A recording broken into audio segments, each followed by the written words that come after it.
Aujourd'hui, on se retrouve pour les 3 astuces que je vais te donner pour gérer correctement ton restaurant quand tu es en perte de poids. Hey, salut à toi, c'est Max. Aujourd'hui, on se retrouve dans cette vidéo tout simplement parce que j'ai beaucoup de personnes qui me disent qu'ils vont souvent au restaurant, qui sont souvent en sortie, qui sont souvent dans des événements extérieurs ou dans des choses comme ça et qui ont du mal en fait à gérer ces événements. Donc aujourd'hui, je t'ai concocté 3 astuces que je vais te donner tout de suite pour justement apprendre à gérer ça correctement, particulièrement quand tu souhaites perdre du gras ou maintenir tout simplement ton physique. Le premier conseil que j'ai à te donner ici, ça va être d'adapter ta journée ou tes journées, je vais en parler, en fonction de l'événement que tu as prévu. Ça peut être simplement un repas au restaurant ou ça peut être un mariage qui va se faire sur 2-3 jours.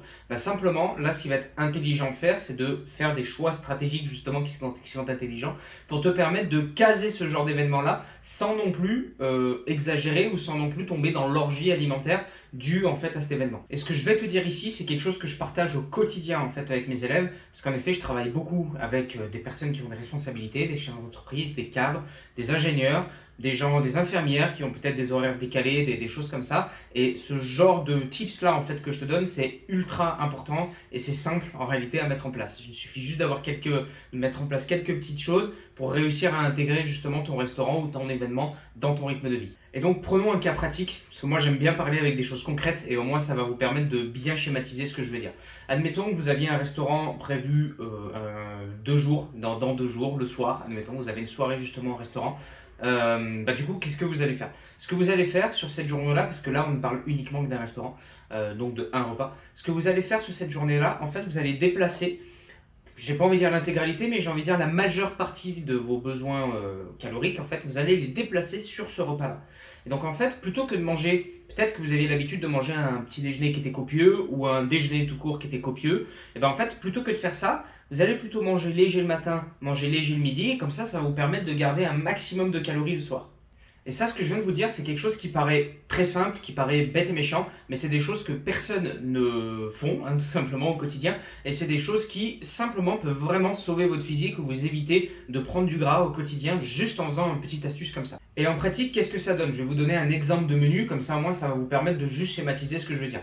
Quelque chose qui est très important, ça, je vais y venir juste après, mais quelque chose qui est très important, c'est de garder au minimum, on va dire, les protéines sur votre journée. Les protéines, c'est très important. Je ne vais pas en parler dans cette vidéo. Je ferai peut-être une vidéo pour expliquer pourquoi est-ce que les protéines, c'est très important, non seulement pour une bonne santé, mais surtout quand on veut perdre du gras. Peut-être que je l'expliquerai, on verra. Mais globalement, ce qu'il faut que vous fassiez, c'est que vous gardez vos protéines du matin, vous gardez vos protéines du midi. Vous pouvez vous faire une petite collation, un petit goûter ou à un moment, si vous avez un petit creux, un aliment, on va dire, protéiné. Et comme ça, en fait, vous déplacez l'intégralité, quasiment l'intégralité de vos glucides et de vos lipides le soir. Au moins, quand vous faites ça, vous savez que vous arrivez au resto, et même si vous prenez un plat qui n'est pas forcément des plus healthy, comme pour reprendre des termes actuels, qui n'est pas forcément des plus healthy, et bien en réalité, vu que vous avez déplacé l'intégralité de vos calories durant ce repas-là, vous avez économisé tout simplement du budget, il faut le voir un petit peu comme ça, vous avez économisé du budget qui vous permet d'assumer tout simplement cet événement-là sans risque justement de perte de prise de gras, pardon, de prise de gras ou de dénaturer votre physique actuel.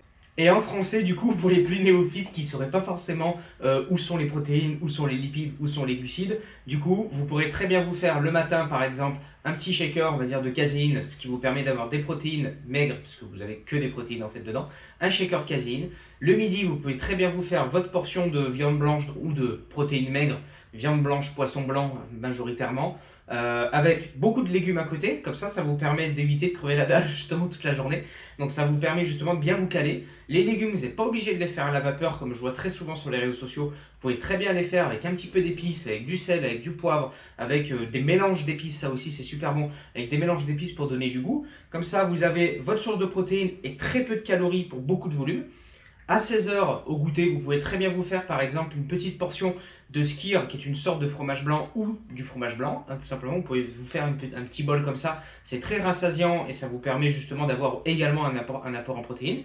Et le soir, vous prévoyez votre resto. Et en fait, de cette manière-là, vous avez économisé intelligemment vos calories sur votre journée, que vous pouvez les mettre au moment où en réalité vous en avez besoin. Et ça, c'est une clé. Donc là, je vous ai parlé globalement de l'avant-resto. Maintenant, je vais vous parler de comment est-ce que ça se passe et qu'est-ce qu'il faut prioriser quand vous êtes au restaurant. Qu'est-ce que je prends comme plat? Qu'est-ce que je peux éviter? Qu'est-ce que je peux prioriser? Voilà, il y a plein de questions, on va dire, là-dessus. Et là, aujourd'hui, ça fait partie du deuxième tips. Tout simplement, il faut prioriser les aliments les plus protéinés possibles.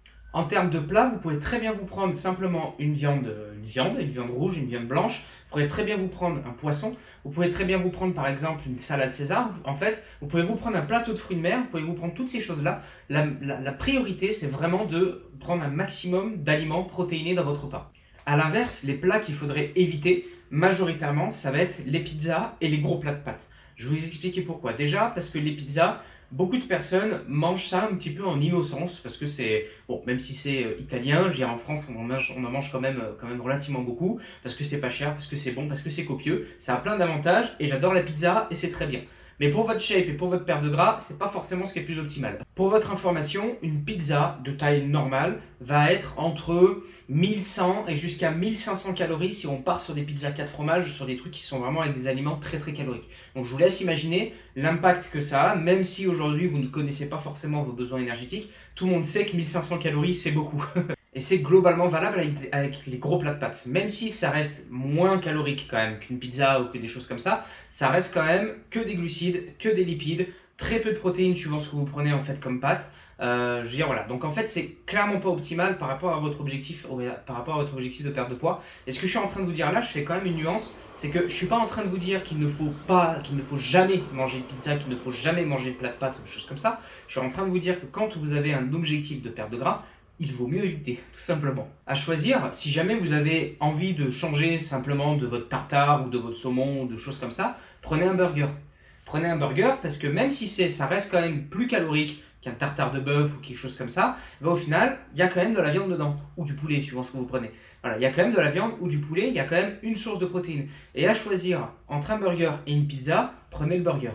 Et la troisième et dernière astuce que j'ai à donner, c'est simplement concernant l'alcool. Aujourd'hui, on le sait, l'alcool, c'est pas du tout quelque chose qui va venir aider, tout simplement, le processus de perte de gras et le processus de transformation physique. C'est vraiment quelque chose qui va venir freiner, qui va venir ralentir la chose, surtout que généralement, quand on est au restaurant, c'est rarement un verre de vin. On est bien souvent plutôt sur le bon pichet de bonne cervoise qu'on partage justement entre amis, et un petit peu trop, je dirais. Donc l'astuce aujourd'hui que j'ai à donner, c'est soit 1, on évite de consommer l'alcool, ou 2, on essaye de trouver une parade, parce que comme j'ai dit tout à l'heure, au même titre que les pizzas, mon but c'est pas de vous priver de toutes ces choses-là ou quoi, c'est simplement trouver des alternatives qui vous permettent de consommer avec modération.